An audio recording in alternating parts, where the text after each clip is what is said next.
Welcome into Steelers Talk. I'm your host, Jack Sperry. We have breaking news here to kick off our day and the first day of NFL free agency here for the Pittsburgh Steelers, as the Steelers are re-signing cornerback Asante Samuel Jr. They are giving him a one-year, $4 million deal. Today on the show, I'm going to be breaking down my thoughts on this deal, why the Steelers decided to bring back Asante Samuel Jr. instead of James Pierre, and what the Steelers' plans are at the cornerback position heading into the 2026 season here. Make sure you guys click that subscribe button if you haven't already. We're actually going to be going live here pretty darn soon at 11 a.m. Eastern Time, kicking off our live coverage of NFL free agency. We'll also talk about the Asante Samuel Jr.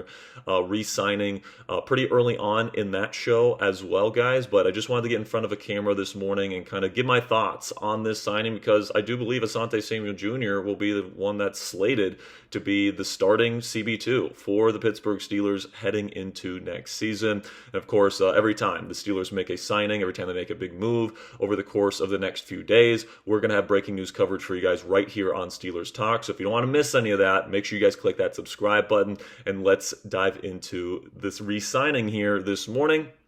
As was announced by Ian Rappaport, the Pittsburgh Steelers have agreed to terms with Asante Samuel Jr. on a one-year contract worth $4 million. Now, the reason why I believe the Steelers decided to bring back Asante Samuel Jr. and not James Pierre is because Pierre probably wanted to test the market, and according to recent reports that surfaced yesterday, there's supposed to be a pretty darn strong market for James Pierre. And although Pierre, I would argue, played better than Asante Samuel Jr. last year, I mean, James Pierre was the number 2 graded corner in all of football, according to Pro Football Focus. Obviously, small sample size. He only started, I believe, 5 games in the regular season last year. But Asante Samuel Jr. played quite a bit towards the end of the year as well, while James Pierre was dealing with an injury. And ASJ played perfectly fine, especially for somebody that hadn't played in over a year at that point. And now Asante is going to have a full, healthy offseason. Obviously, he got through the 2025 season without re-aggravating his injury. And, he's somebody that's a good football player, especially a good CB2. He's very aggressive. And, he's somebody that, I would consider a pretty high-end CB2 when he's on the field. And obviously, you're pairing him up with Joey Porter Jr., who I consider to be this team's legit, bona fide number 1 corner. I expect him to get a really big contract extension this offseason at some point. That's definitely probably around $25 million per season, maybe even more than that.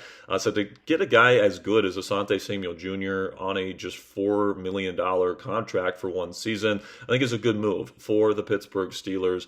And the reason why ASJ's price tag was so low was because of the injury history. And, there's apparently some teams that just will not touch him because they think that the injury risk is too great, and they don't want to take that risk. Well, obviously, the Pittsburgh Steelers doctors were perfectly fine signing Asante Samuel Jr. last year, so I don't see any reason why they would have issue re-signing him, obviously, because they've already made this move. But, I think that this is a good move for the Steelers, because you're getting a quality starting level corner for just $4 million against the cap next year.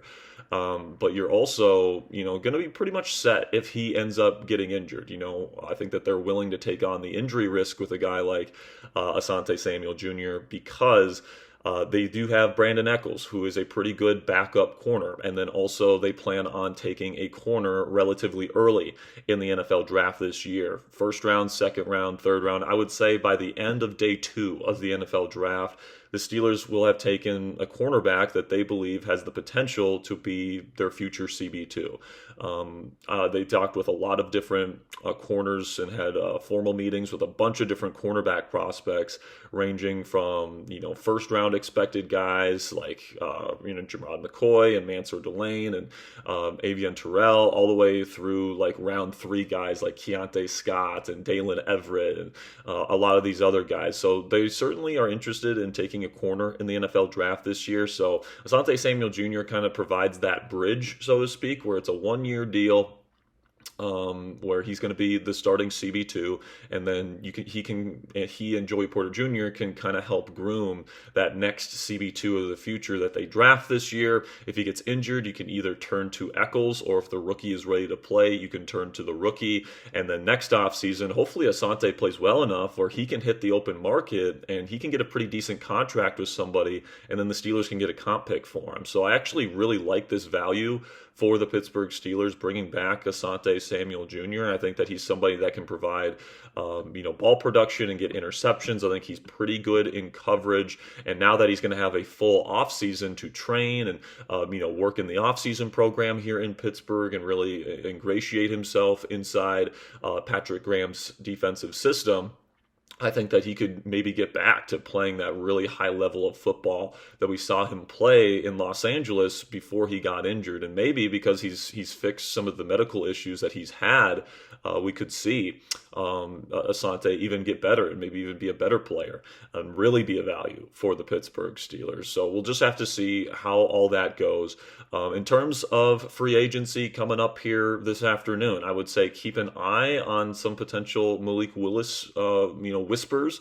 That doesn't mean that I'm predicting the Steelers are going to sign him. I think that at this point, Aaron Rodgers is still probably the most likely solution at the quarterback position for the Steelers. And it sounds like the Arizona Cardinals and Miami Dolphins could be in on Malik Willis. And because of Willis's connections to a lot of the Packers people that are coming over from the Packers in the Cardinals and Dolphins organizations, definitely wouldn't surprise me if Malik Willis is a Cardinal or a Dolphin by the end of the day.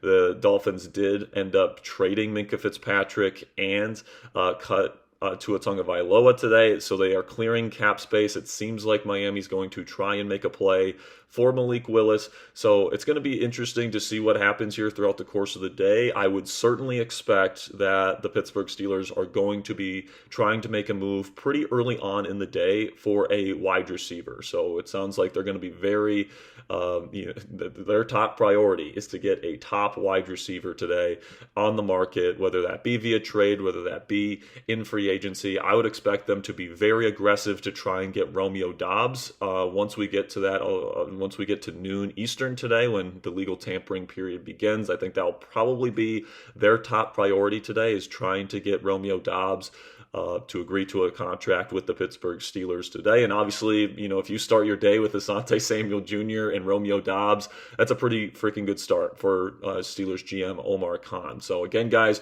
we are going to be live for a number of hours today. We'll start our coverage at 11 a.m. Eastern time, but we'll be live probably until 6 or 7 p.m. Eastern, depending on what the news brings us today. So make sure you guys click that subscribe button if you haven't already. Make sure you go over to our live show. It's actually already scheduled.